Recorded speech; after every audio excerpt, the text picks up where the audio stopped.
एकदा मी गुलजारांबरोबर काम करतो पहिल्यांदा. आता गुलजार साहेब. गुलजार, हा. हां. गुलजार साहेबांबरोबर काम करत त्यांनी मला सांगितलं की मला 4 ओळी तुझ्याकडनं लिहून हव्या आणि मला त्यांनी पाठवल्या.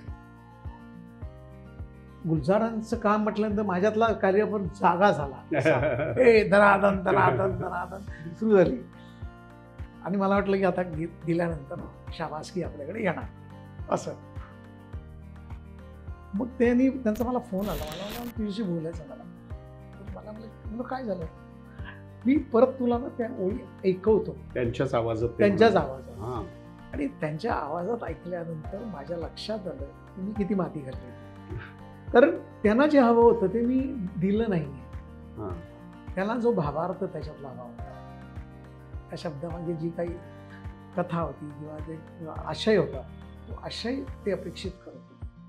आणि तो मी केलेली गॅलरी ही स्वैरपणे केलेली गॅलरी होती. तर स्वैरता नको होती, क्लिअरिटी हवी. ते त्यांचं काम पण जसे ते बोलतात ना तशी त्यांच्या शब्दामध्ये पण क्लिअरिटी असते प्रचंड.